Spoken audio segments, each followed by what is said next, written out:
So this is our first snippet from this week, which looks at the increasing political controversies over the Supreme Court late in the Johnson years. Remember, it seems like it's a long time ago now, but before spring break, we were looking at the Warren Court opinions on political participation and on race. But maybe the most even though the most significant, long-lasting decisions of the Warren Court come in race, probably the most controversial came with regards to the rights of accused criminals. And the two big ones here are cases called Mapp and Miranda. So Mapp is 1961. Here's the holding on the screen. Mapp sets up a thing called the exclusionary rule, which is something probably many of you have heard of, which says that if a police officer obtains evidence unconstitutionally, so in the Mapp case, it was without a warrant, that evidence then is excluded from the trial. So the idea is that this will be a deterrent to the police against unconstitutional actions. But the opinion triggers a sharp dissent from Justice Harlan. This is the grandfather of the grandson, excuse me, of the great Justice Harlan, who says that our voice becomes only a voice of power, not of reason. Basically, what he's saying is that this is the Supreme Court second guessing the activities of the police, and it's not something they should do. And that line of argument intensifies in this very famous case, 1965, Miranda versus Arizona, which dealt with an accused murderer, where the court held the famous Miranda rule that you have to give us a criminal suspect warning of his constitutional rights before taking a statement from him. And the dissent, and this is from a Kennedy appointee, Justice White, made clear the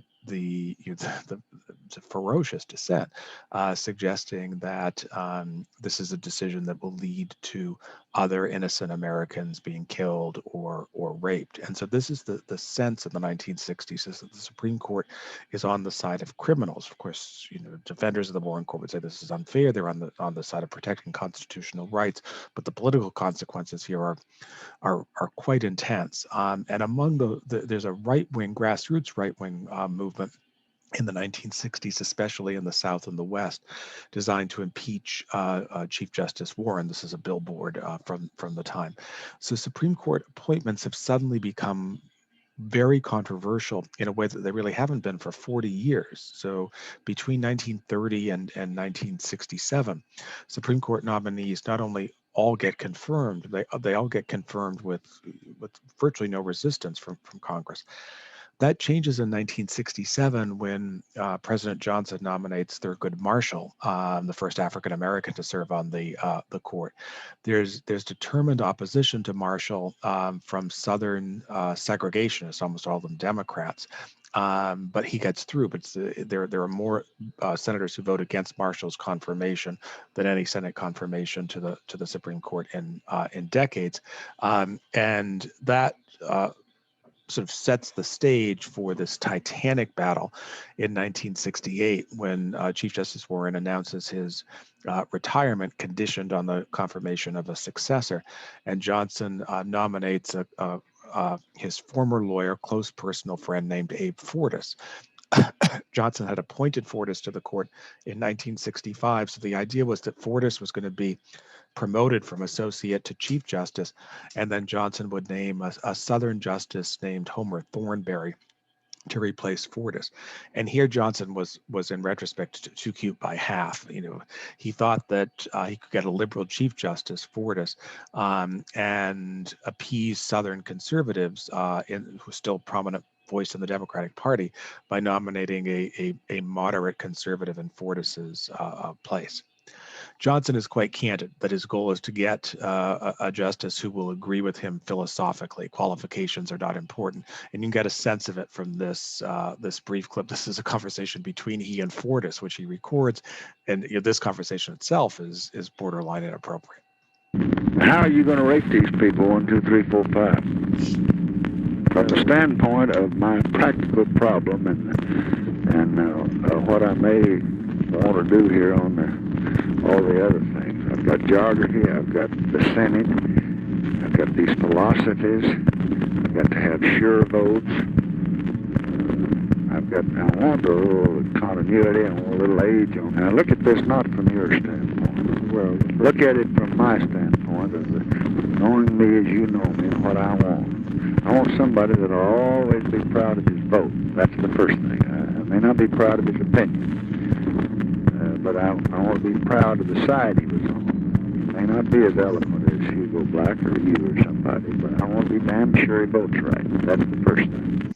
He might not be smart, but I want to make sure he votes with me. This is a kind of approach that I think is common in contemporary Supreme Court nominations as well. Not that they denigrate intelligence, but all of Trump's nominees, Trump wanted to nominate a conservative. All of Biden's nominees, he's going to want to nominate someone who's very liberal.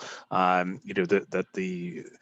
almost an interchangeability in Supreme Court nominations now, and to a certain extent, this is an early sign of it. You can get a sense of Johnson's approach here. The problem for Johnson, this confirmation fight is occurring in 1968. Johnson isn't running for re-election. Republicans are pretty confident that they're going to that their nominee Richard Nixon is going to win, and so Senate resistance to Fortas emerges. In the Judiciary Committee, this Senator Strom Thurmond, a former ultra-conservative Democrat who had switched to the Republican Party in 1964, and zeroes in the confirmation hearings on Fortas's votes in favor of free speech, civil liberties questions when it came to pornography. It's not an easy issue to defend politically, even if the philosophical argument was quite strong.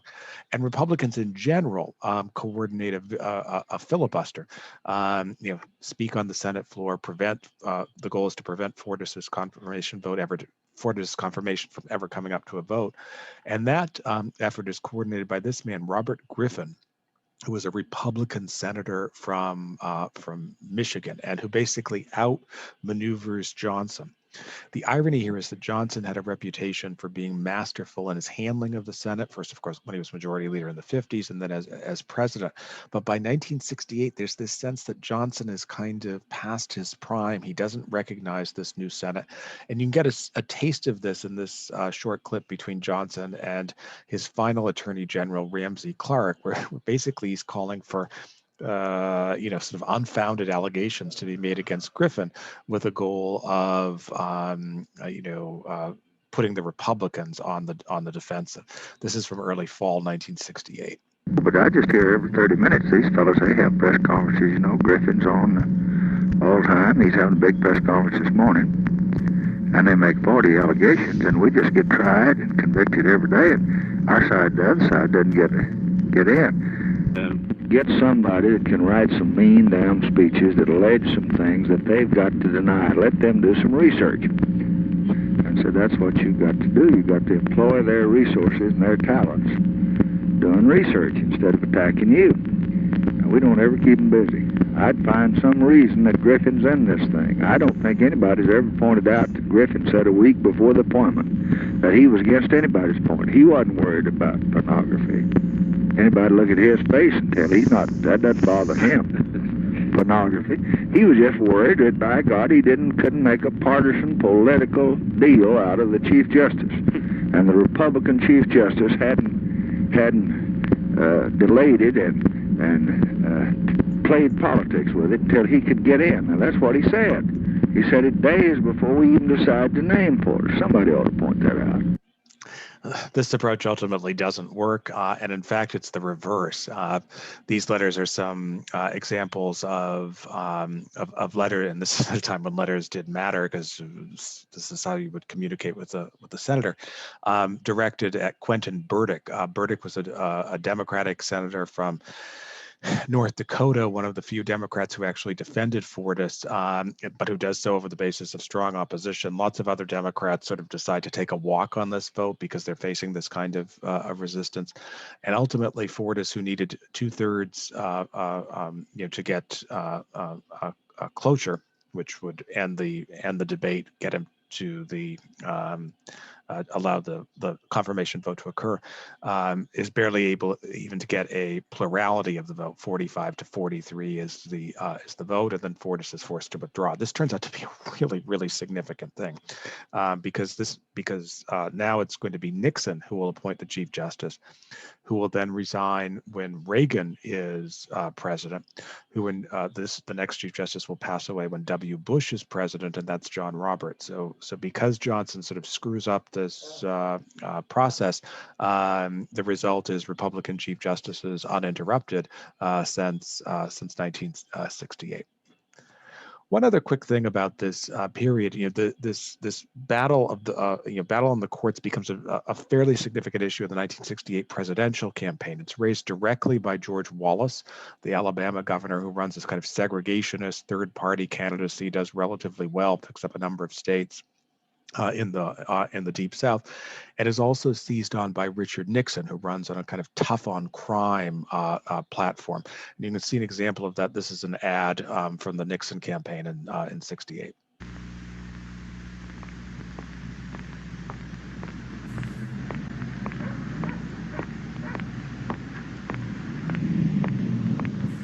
Crimes of violence in the United States have almost doubled in recent years. Today, a violent crime is committed every 60 seconds. A robbery every 2.5 minutes. A mugging every 6 minutes. A murder every 43 minutes. And it will get worse unless we take the offensive. Freedom from fear is a basic right of every American. We must restore it.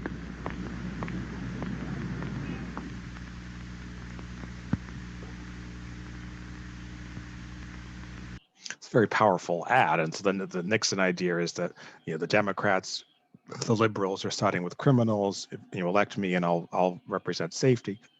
There is also a kind of racial element to this. I mean, this ad, the Nixon ad we saw, was a rather clever one. We see this, advanced middle-aged white woman walking down the street. Nixon is almost asking his audience to imagine that she might be subject to violence from a young African-American man. I mean, that's essentially what the ad is attempting to trigger, but of course it never comes out and says that, so there's a deniability here. And the Nixon campaign in '68 runs on this strategy of the Southern strategy. And so the idea is to, sort of intensify appeals to sort of racial divisiveness, but in a not in an open way, more coded appeals as a way of maximizing the votes of white Southerners, which turns out to be quite successful. So the Warren Court era is one in which Supreme Court nominations, confirmations, and Supreme Court decisions become very intensely politicized and generally work to the advantage of conservatives because of this sense that the Warren Court has moved too far. So that's our first snippet for this week.